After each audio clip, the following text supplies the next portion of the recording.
Welcome back, enthusiast.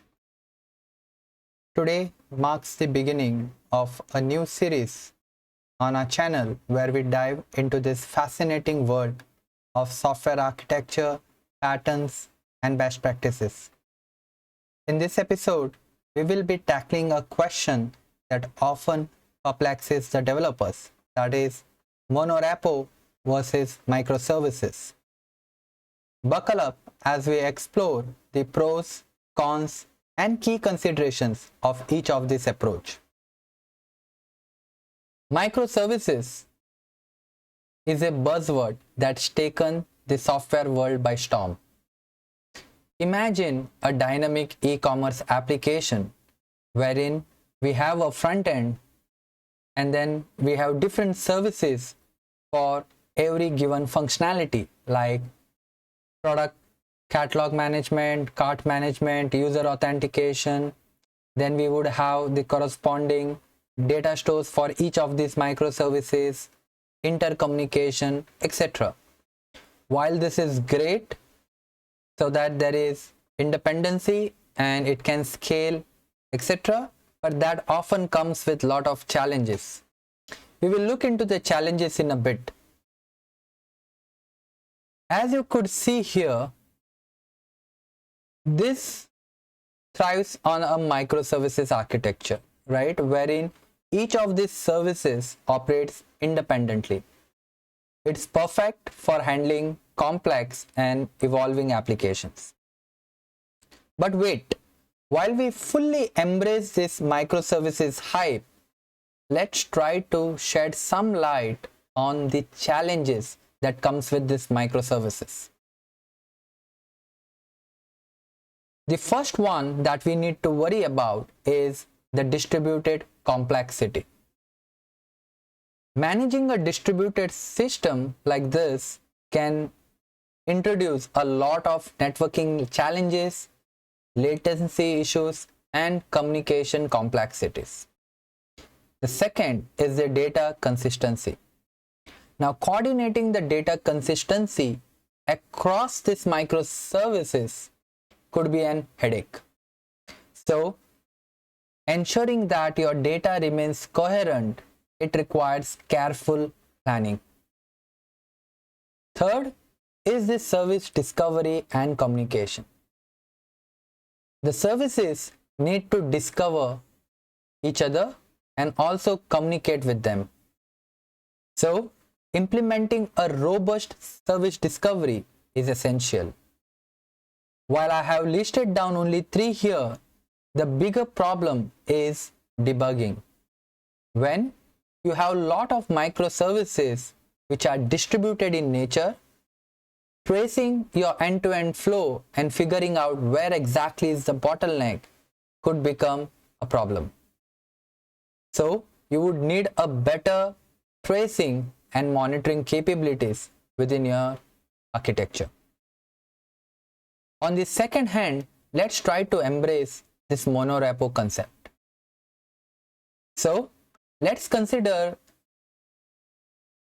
a block space, right, wherein we would have certain blocks, articles that are posted.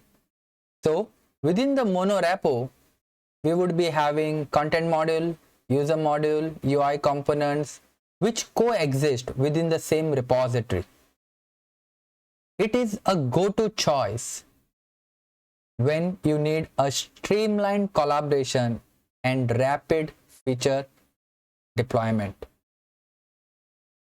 But let's not think that everything is good here. This comes with its own challenges. So before that, let's try to see what each of these modules may do, right? So content module will be more focused on, let's say, storing, retrieval of blogs, articles, etc. User module would be more focusing on the user authentication, profile management, etc.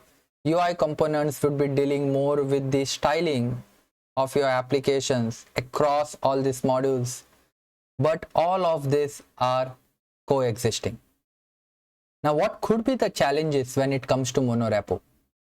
One, code base cohesion. Now, with multiple modules in this monorepo, maintaining codebase cohesion becomes crucial. So, ensuring that all of this data are properly organized and separation of concerns are key. Second is the build and deployment complexity. As your codebase grows, build and deployment processes might become more and more complex. Hence, you would need to have an efficient tooling in place in order to manage these processes effectively. The third is the version management. Now, coordinating version changes across its modules could be challenging. Hence, adopting a version strategies and tools to maintain these updates and dependencies would be crucial. Now, what are the factors to consider then? How do you decide? So when choosing between monorepo and microservices, it's not just about the architecture. It's about your project's unique needs. Let me repeat, it's not about the architecture. It's about your project's unique needs. Now, what are those? The first thing is we need to strike the right balance. Striking the right balance is the key. Let's explore some strategies. First is the hybrid approach. Now, what do we mean by a hybrid approach? As the name suggests, it is embracing both the architectures where they shine. For example, use monorepo where you have to build something like a core functions or core modules, and then use microservices for some of the specialized features.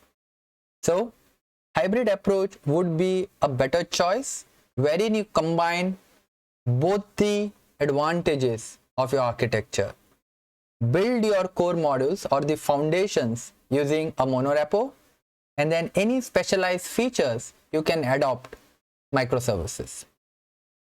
The second is scalability evolution. Now, what does this mean? This simply means that you start simple. Start with the monorepo, and as your product evolves, get into a microservices approach. This is possible when you know what your future goal of your product is. So, if that is unsure, it's always good you start with the monorepo, keep it simple, and then as you evolve, you could then shift your base from a monorepo to microservices or adopt hybrid. As we wrap up our first architectural exploration, remember there is no one size that fits all. Whether you are leaning towards microservices or favoring the monorepo, it's all about what aligns with your project's demand, the team expertise, and the future goal or the vision. Don't forget to like this video and hit the subscribe button to join us on this architectural journey. Share your thoughts and experiences in the comments below.